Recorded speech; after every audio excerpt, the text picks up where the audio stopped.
Subscribe now and press the bell icon. Never miss an update. Yes, we are live now. This is Shivani Singh from examination. हम discuss करेंगे CTET को target करते हुए important questions को। और friends, मैं आपको बता दूं कि हमारा जो है यहाँ पर सीडीबी में थर्ड पोर्शन चल रहा है, यानी कि थर्ड चैप्टर चला हुआ है। और वो थर्ड चैप्टर है हेरिडिटी एंड डेवलपमेंट। तो जो ये हेरिडिटी एंड डेवलपमेंट है, इसके कल हमने यहाँ पर मैक्सिमम 25 क्वेश्चन को इंक्लूड किया था। अब देखो, इसमें काफ़ी ज़्यादा क्वेश्चन है ना। सो अगर मैं उनको सारी क्वेश्चंस को एक ही वीडियो में इंक्लूड करती हूँ तो आप बिल्कुल क्या हो जाते हैं, बोर हो जाते हैं, और बोरिंग टाइप की वीडियोज यहाँ पे बन जाती है। ओके, सो मैंने सोचा कि कल जो है हम यहाँ पे करा देते हैं जो भी इसके क्वेश्चन बनते हैं। ओके, सो फिर चलिए हम बिना टाइम वेस्ट के बिल्कुल अब अपना जो हमारा टारगेट है, टारगेट याद रखना है क्या है, सी टेट है। और सी टेट में कितने नंबर लाने हैं, 120 प्लस हमको मार्क्स यहाँ पर लेकर आने हैं। ओके, अब देखो क्वेश्चन स्टार्ट करते हैं। क्वेश्चन है कि बच्चे के विकास में आनुवंशिकता और वातावरण की भूमिका के बारे में इनमें से जो है कौन सा कथन आपका बिल्कुल करेक्ट है। ठीक है, आपके पास में हेरिडिटी है और इन्वायरमेंट है। ठीक है, तो इन दोनों के बारे में सबसे जो बेटर यहाँ पर कथन होगा वो कौन सा हो सकता है। आनुवंशिकता और वातावरण दोनों एक बच्चे के विकास में 50-50% योगदान रखते हैं, या फिर समवयस्कों और पितरेक का सापेक्ष योगदान योगात्मक नहीं होता है, या फिर जो हमारे हेरिडिटी और इन्वायरमेंट है ये एक साथ परिचालित नहीं होते, या फिर ये जो है सहज रुझान इन्वायरमेंट से संबंधित है, जबकि जो हमारा वास्तविक डेवलपमेंट है, ठीक है, ये इसके लिए हेरिडिटी जरूरी है। सो चूज करना है कि क्या यहाँ पर करेक्ट ऑप्शन हो सकता है। अब देखो फ्रेंड्स, मैं आपको बता दूं कि यहाँ पर अगर हम देखें कि हेरिडिटी और इन्वायरमेंट, ये नहीं है कि ये बिल्कुल क्या है आपके तोल फोल से ऐसे बिल्कुल तोले हुए हैं कि हाँ ये 50% ही होंगे। ऐसा कुछ नहीं होता। कभी हेरिडिटी कम हो जाती है, कभी इन्वायरमेंट कम हो जाता है, कभी ज़्यादा हो जाता है इन्वायरमेंट, कभी हेरिडिटी ज़्यादा हो जाती है ना। तो ये तो बिल्कुल गलत है कि 50-50% है ना। ये तो किसी के भी मतलब ये तो किसी ने भी तोला हुआ नहीं है कि हाँ 50% ही होगा, है ना। और ये बिल्कुल भैया एक साथ चलते हैं, ये नहीं कि हाँ ये एक साथ ही नहीं चलते। सो यहाँ पर जो करेक्ट आपका आंसर होगा वो होगा कि समवयस्कों और पितरेक को जो जीन्स है उसका सापेक्ष योगदान योगात्मक नहीं होता है। ओके, सो यहाँ पर आपका ऑप्शन नंबर बी ये आपका राइट होगा। आगे फिर देखते हैं कि संस्कृति पर शिक्षा का क्या प्रभाव पड़ता है। देखो यूपी टेट नवंबर 2013 में क्वेश्चन आपका पूछा जा चुका है। तो फ्रेंड्स, संस्कृति पर शिक्षा का क्या प्रभाव पड़ता है। संस्कृति की निरंतरता को बनाए रखना है, संस्कृति के हस्तांतरण में सहायता करना है, संस्कृति का परिष्करण करना है, या फिर ये सभी आपके ऑल ऑफ दी सारे ही करेक्ट हो जाएंगे। सो बिल्कुल यहाँ पर जो है आपके ऑल ऑफ दी ये सारे ही आपके करेक्ट होंगे। आगे फिर देखते हैं नेक्स्ट क्वेश्चन, काफ़ी इंपॉर्टेंट है। इनमें से जो है कौन सा कथन आपका राइट है ये आपको चूज करना है। ये सीटेट 2014 में पूछा जा चुका क्वेश्चन है। जो हमारी हेरिडिटी होती है वो बनावट व्यक्ति की परिवेश की गुणवत्ता के प्रति प्रत्युरात्मक को प्रभावित करती है, या फिर गोद लिए गए बच्चों का वही बुद्धि लप्तांग होता है जो गोद लिए गए उनके सगे भाई बहनों का होता है, या फिर जो भी हमारा एक्सपीरियंस है वो हमारे मस्तिष्क के डेवलपमेंट को प्रभावित नहीं करता है, या फिर मैं आपको बता दूं कि विद्यालयीकरण का बुद्धि पर कोई प्रभाव नहीं पड़ता है। सो यहाँ पर करेक्ट आपका आंसर होगा कि जो हमारी अनुवांशिकता है, अनुवांशिक बनावट व्यक्ति की परिवेश की गुणवत्ता के प्रति प्रत्युरात्मक को प्रभावित करती है। बिल्कुल ए ऑप्शन आपका यहाँ पर क्या है राइट है, क्योंकि जो हमारी हेरिडिटी है वो हमारी पर्सनैलिटी को बिल्कुल बेटर तरीके से इफेक्ट डालती है उस पर। ओके, आगे फिर मानवीय विकास में अनुवांशिकता एवं परिवेश की भूमिका के संदर्भ में निम्नलिखित में से कौन सा कथन समुचित है। ये भी आपका सीटेट 2014 में क्वेश्चन पूछा जा चुका है। ओके, देखो यहाँ पे जो है आंसर है आपके विकास के विभिन्न क्षेत्रों में अनुवांशिकता और परिवेश का सापेक्षिक प्रभाव परिवर्तनशील है, या फिर भारत सरकार की विभेदात्मक क्षिति पुख्ता, ठीक है, संबंधी नीति मानवीय विकास में प्रकृति की भूमिका पर आधारित है, या फिर कह सकते हैं कि परिवेश की भूमिका लगभग स्थिर सी रहती है, जबकि जो हमारी हेरिडिटी है उसका प्रभाव परिवर्तित हो सकता है, या फिर यहाँ पर कह सकते हैं कि व्यवहारवाद के सिद्धांत प्राय मानवीय विकास की प्रकृति की भूमिका पर आधारित है।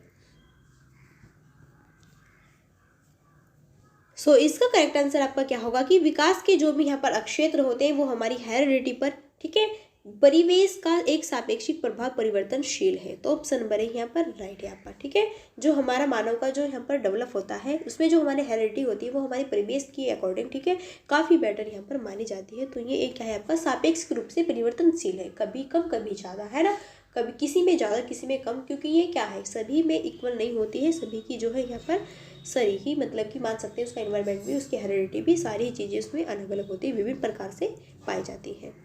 जैसे फिर निम्नलिखित में से कौन सा कथन आपका सही नहीं है, ये यूपी टेट में पूछा हुआ क्वेश्चन है। अब आपको चूज करना है जो कि सही नहीं है। लास्ट का क्वेश्चन को ठीक है अच्छे से रिकवर कर लेना है। वंशानुक्रम माता पिता से संतान में गुणों का संचरण है, वेरी गुड।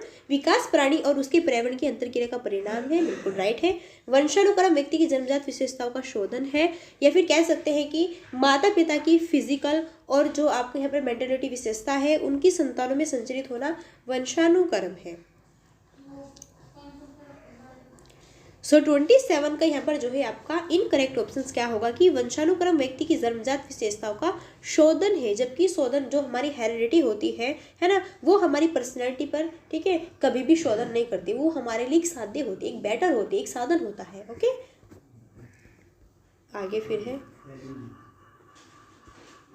मनुष्य की बुद्धि आगे की पीढ़ियों में संक्रमित होती है ब्लैंक, जबकि का कार्य इस जन्मजात योग्यता के विकास के लिए उपयुक्त परिस्थितियों का निर्माण करता है। ठीक है, तो अक्षेत्र है, मौसम है, वातावरण है, या फिर जलवायु है। अब आपको बताना है क्या हो सकता है यहाँ पर।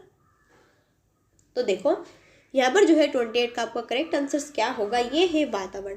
जो मनुष्य की बुद्धि है वो आगे की पीढ़ियों में संक्रमित होती है, जबकि वातावरण का कार्य इस जन्मजात योग्यता के विकास के लिए उपयुक्त परिस्थितियों का निर्माण करता है। ओके, आगे फिर वंशानुक्रम के संदर्भ में गलत कथन निम्न में से कौन सा हो सकता है। जो आपका यहाँ पर इनकरेक्ट ऑप्शन होगा उसको चूज करना है। तो भैया वंशानुक्रम बालक का लिंग निर्धारित करता है, यह हमारे फिजिकल में इंपॉर्टेंट होता है, ये एक जुड़वा बालकों के जन्म में योगदान देता है, और इनमें हमारी रुचि, विवृत्ति, पसंद नापसंद, ठीक है, जो भी हमारी मेंटलिटी होती है, वो जो भी हमारे इमोशंस होते हैं, वो भावनाएं यहाँ पर जो है समावेशित होती है।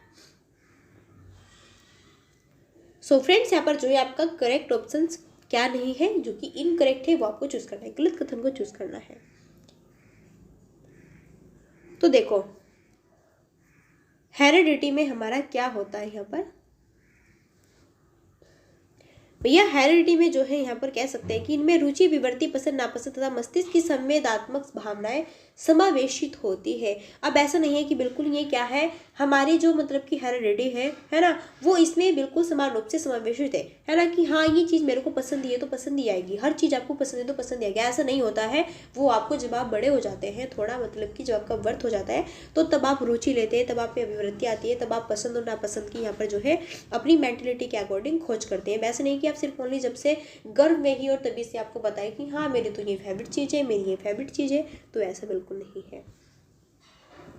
आगे फिर प्रकृति, पालन पोषण, वाद विवाद के संदर्भ में निम्नलिखित कथनों में से कौन सा आपको बिल्कुल आपके लिए बेटर हो सकता है।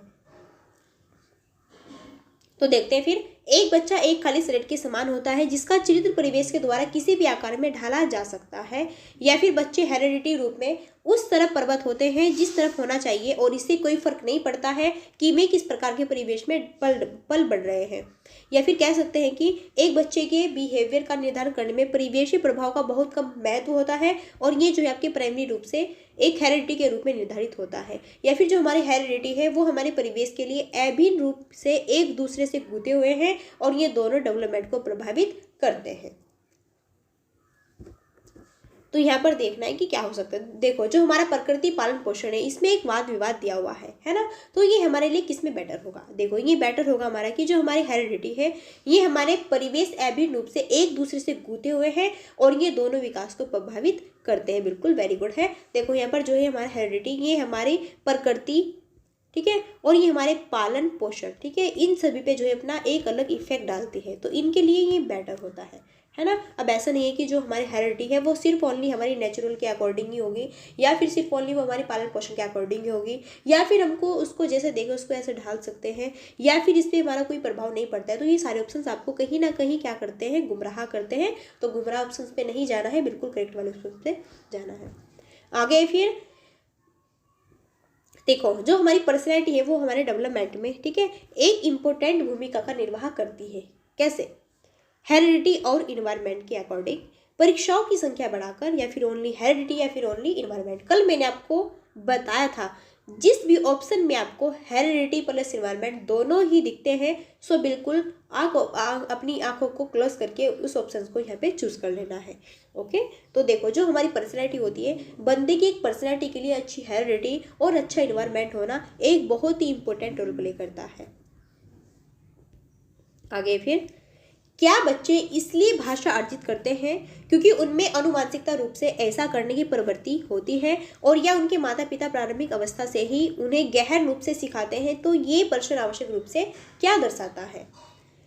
क्या विकास एक सतत प्रक्रिया है या एक असतत प्रक्रिया है? भाषा के विकास पर संज्ञान का प्रभाव, प्रकृति और पोषण पर बहस, या फिर बहुकारक योग्यता के रूप में विकास पर चर्चा। तो क्या बच्चे इसलिए भाषा को अर्जित करते हैं क्योंकि उनमें जो हेरिडिटी होती है उसके रूप से वो ऐसा करने की पूर्ण प्रवृत्ति होती है, जो कि उनके पेरेंट्स को उनकी प्रारंभिक अवस्था से ही उन्हें गहन रूप से सिखाते हैं। तो ये जो है बहुकारक योग्यता के रूप में विकास पर चर्चा यहाँ पर की जाती है। ओके, तो यहाँ पर जो है आपका करेक्ट ऑप्शन डी होगा। आगे फिर है, किसी व्यक्ति को आकार देने में वातावरण के घटकों की कोई भूमिका नहीं होती क्योंकि प्रत्येक व्यक्ति की वृद्धि और उनकी हेरिडिटी रचना से निर्धारित होती है। तो ये कथन आपका क्या हो सकता है? आपको यहाँ पर देख लेना, चूज करना है। ये कथन ठीक है क्योंकि बहुत से शोध यह सिद्ध करते हैं कि अनुवांशिक पदार्थ ही व्यक्ति के विकास की भविष्यवाणी करता है, या फिर ठीक नहीं है क्योंकि वातावरण के घटक किसी व्यक्ति का वृद्धि और विकास में कम योगदान करते हैं, या फिर ये ठीक नहीं है क्योंकि बहुत से शोध यह सिद्ध करते हैं कि विकास में वातावरण का बड़ा प्रभाव पड़ सकता है, या फिर ये ठीक है क्योंकि किसी व्यक्ति की अनुवांशिकता संरचना बहुत प्रबल होती है।